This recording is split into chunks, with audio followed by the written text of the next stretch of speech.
Welcome भाई लोगों, स्वागत है सभी भाइयों का। बहुत बड़ी अपडेट आ रही है संजू सैमसन को लेके और सूर्य कुमार यादव, मेरा राजा याद आ गया, सूर्यवंशी को लेके। भाई सूर्यवंशी को लेके ना मैं एक बात बताऊं, वो दिन दूर नहीं है जब एक्सपर्ट्स लोग हाथापाई पे उतर जाएंगे, एक दूसरे के कॉलर पकड़ लेंगे, गला पकड़ लेंगे एक दूसरे का।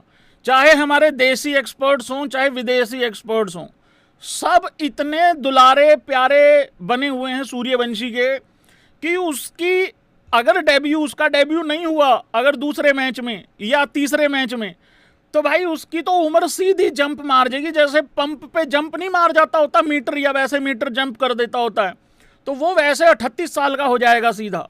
पर मैं आपको बताऊंगा कि होने क्या जा रहा है। वैभव सूर्यवंशी का डेब्यू नहीं होने जा रहा है भाई। दूसरे मैच में प्लेइंग 11 में संजू सैमसन, हमारा प्यारे लाल ही खेलने वाला है। अब इससे कोई खुश हो चाहे नाराज हो, उससे फर्क नहीं पड़ता। और हम तो इतने डरे डरे रहते हैं, पता नहीं अब हम अपनी 11 क्यों नहीं बताते। प्रेस कॉन्फ्रेंस में आते हैं, ऐसा घाऊ माऊ करके कॉन्फ्रेंस करके जाते हैं कि मजाल है किसी को कुछ समझ में आ जाए ना। और उधर वो इंग्लैंड वाले हैं, वो सरेआम दे देते हैं अपनी 11 की, लो उठाओ मेरी 11 उठाओ, तुमने जो स्ट्रेटेजी बनानी है, जो प्लानिंग बनानी है बना लो। तो वो वाला हिसाब किताब रहता है भाई, हिसाब किताब यहाँ पे। तो संजू सैमसन खेल रहा है और वैभव सूर्यवंशी की अभी भी भाई लोगों डेब्यू नहीं होने जा रहा है। कौन कौन भाई लोग नाराज है इस फैसले से, ऐसे कर दो जरा एक बार। देखो, जो प्रैक्टिस वगैरह के सीन्स आए हैं ना, और वहाँ से जो पत्रकार जो रिपोर्टिंग कर रहे हैं, उनके हिसाब से देखा जाए तो वो फर्स्ट प्रायोरिटी पे नहीं रखा गया है सूर्यवंशी को। सूर्यवंशी आया है, प्रैक्टिस भी की है, सब कुछ किया है, हंस खेल भी रहा है, मौज मस्ती भी कर रहा है, उछल कूद भी रहा है, फोटोज़ भी अच्छी अच्छी आ रही है, सब कुछ हो रहा है। पर खेल रहा है भाई लोगों संजू सैमसन ही। इसके ऊपर वो अपना फेंटा भाई का भी है, एक प्रेस कॉन्फ्रेंस में कुछ बयान आए हैं, वो बाद में लेके आता हूँ। लेकिन ऐसा होने जा नहीं रहा है भाई लोगों। संजू सैमसन खेल रहा है, प्यारे लाल खेल रहा है भाई लोगों, ठीक है। सबसे पहले मैं ले आता हूँ इंग्लैंड की 11 क्या है, ठीक है। इंग्लैंड की 11 अनाउंस हो चुकी है। इंग्लैंड ने अपना ओडीआई स्कोर भी अनाउंस कर दिया है, वो नहीं बता देता हूँ यहाँ पे, ठीक है। इंडिया के खिलाफ जो ओडीआई स्कोर होगा उनका। इंग्लैंड की 11 है भाई दूसरे T20I में। England have named their 11 for second T20I with Jofra Archer और जॉश टंग। तो वो तो और ज़्यादा मजबूत हो गए हैं। और जोफ्रा आर्चर किसको परेशानी करेगा उसका नाम स्पैम कर दो एक बारी, किसको ज़्यादा तकलीफ देने वाला है। एक तो मेरे प्यारे लाल भाई का वैसे ही सत्यानाश हो रखा है पिछले 3 मैचों में, ऊपर से जोफ्रा और आ गया। बाकी देखते हैं, वर्ल्ड कप में तो औकात दिखा दी थी संजू सैमसन ने, अब देखते हैं भाई। तो जोश टंग भी आ गया है। और एक भाई कह रहा तिलक वर्मा को परेशानी होगी, उसको तो मेरे खिलाफ भी परेशानी होगी, जिस हिसाब से वो जा रहा है, वो तो रहने दे भाई तुम। Philip Salt, Jos Buttler, Harry Brook, Jacob Bethell, Tom Banton, Sam Curran, Will Jacks. ये विल जैक्स जिस नंबर पे आता है ना, हम वीक हैं वहाँ पे। हमारा आता है अक्षर पटेल, उसको यही नहीं समझ में आता वाइड थी कि नहीं थी। बॉलिंग में अच्छा है, बॉलिंग में बढ़िया है वो, कोई दिक्कत वाली बात नहीं है।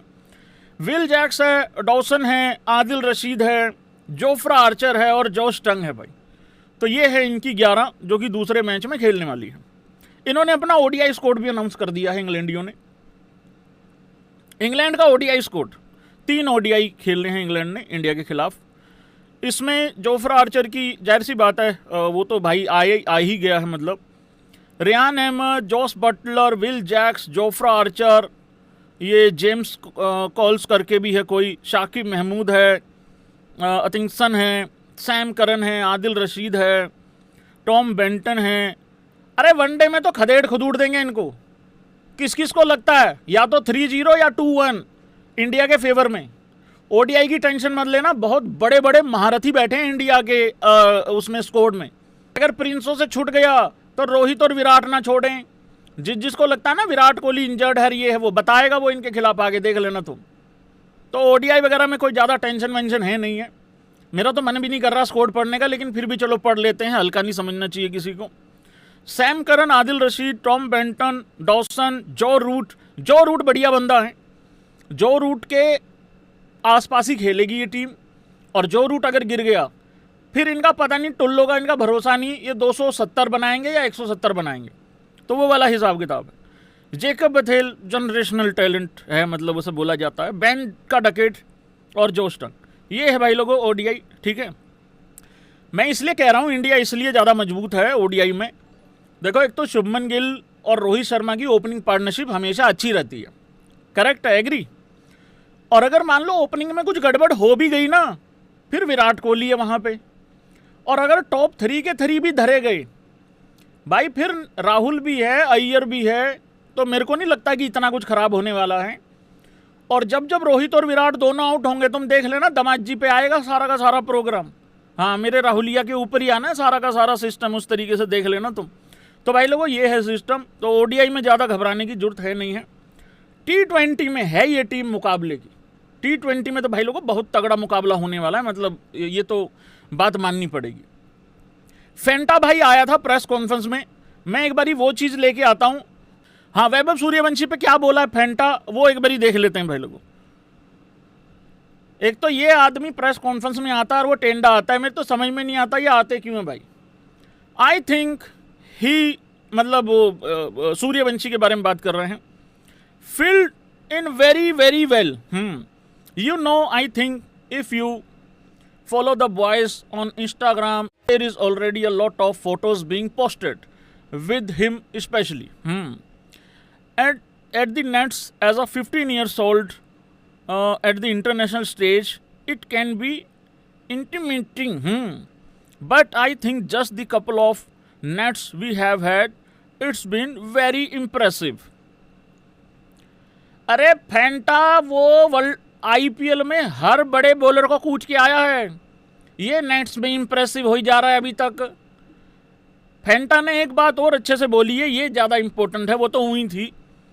लुक, मेकिंग सूर्यवंशी के डेब्यू के ऊपर बोला है, I don't think there is lot of factors, we just need to also respect the fact that we have got the number 1 batter Abhishek Sharma, Sanju. वैसे अभी ईशान किशन है, ठीक है, बट हाँ ये 1, 2, 3 अच्छे हैं, टॉप बल्लेबाज है, इसमें कोई डाउट नहीं है, ठीक है। Abhishek Sharma, Sanju was the player of the World Cup, he had a great IPL, so I think as a coaching staff it's not fair to show faith and back your players. समझ नहीं आया मेरे को। Yes, there is a young man knocking on the door and it's exciting, but I reckon for a not just those, मेरे नहीं समझ में आ रहा, 2 players at the top। कुल मिला के बात एक है, वो ये कह रहा है कि हमसे हो नहीं पाएगा माई बाप, अभी ऊपर के जो 2 हैं उनको क्या कह के बाहर हटाओगे।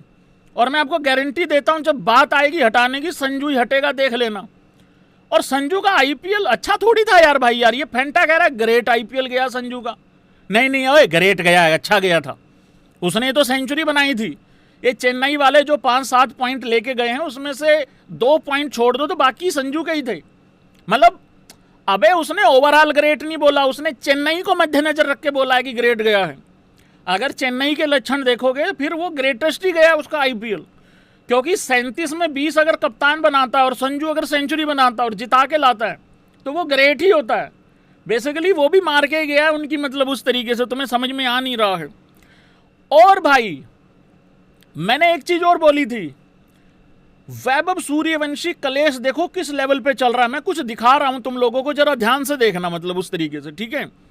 अब ध्यान से देखना है कि पीछे सैम करन हो, ताऊजी हो, ये ताऊजी ने तो खैर अलग बात बोली है, हमारे कपिल देव ताऊजी हो, ठीक है, ये अपना हैरी ब्रुक हो, AB डिविलियर्स उधर से भाई लोगों तुला पड़ा है, दिनेश कार्तिक ने भी कुछ कुछ बोला है। अब इन पे एक एक पे बात करूं, इनका लब्बो लबाब एक ही है, सारे जितने भी एक्सपर्ट्स हैं और भी हैं बहुत सारे, सबका लब्बो लबाब एक ही है कि भाई उसको खिलाना चाहिए। और कुछ दिनेश कार्तिक की तरह प्रैक्टिकल लोग हैं जो सच बोल रहे हैं, वो कह रहे हैं भाई इंतजार करना होगा अभी। अब दिनेश कार्तिक ने क्यों बोला है कि इंतजार करना होगा? कार्तिक ने कहा कि संजू जैसे अनुभवी खिलाड़ी को बैक करना जरूरी है, मेरी भी सेम राय है। और एक चिरकुट महाफुद्दू आदमी आके पता क्या बोलता है मेरे को, भाई गुस्से के इमोजी चला दो जिसको गुस्सा आ रहा है उस आदमी पे। तू तो बिहार के प्लेयर के अगेंस्ट है। अरे तेरा खोपड़ा खोल दूरे तेरा, रे बेशरम आदमी, चिरकुट इंसान तू। जब वैभव सूर्यवंशी की यहां बात होती है कि भाई बड़ा तगड़ा प्लेयर है, गॉड गिफ्टेड टैलेंट है, ये है फलाना है, मैं दूसरे का गला कैसे घोट दूं? ये नहीं समझ में आ रही तेरे को? संजू सैमसन भी तो कुछ करके आया होगा, उखाड़ के आया होगा। भाई वैभव सूर्यवंशी तो जो करेगा वो करेगा और अच्छा ही करेगा, इसकी पूरी उम्मीद है। ये थोड़ी कोई कह रहा है कि वो यहां रेलेवेंट नहीं है या उसका बनता नहीं है। सवाल सिर्फ इतना है, मैं एक बात बताता हूं आप लोगों को, और दिनेश कार्तिक को मैंने इसलिए रखा है बैकग्राउंड में, और ऐसे करेंगे भारी मात्रा में एग्री करेंगे लोग। दिनेश कार्तिक वो प्लेयर है जो खराब विकेट कीपर नहीं था, पार्थिव पटेल भी खराब नहीं था, लेकिन इन लोगों को भी बहुत इंतजार करना पड़ा और कम क्रिकेट खेलनी पड़ी, क्योंकि एक ऐसा विकेट कीपर था इंडिया के पास जो भाई महारथी था, जिसका नाम था महेंद्र सिंह धोनी। तो कई बारी तुम्हारी एंट्री ऐसे टाइम पे होती है जहां पे जगह ही नहीं होती यार।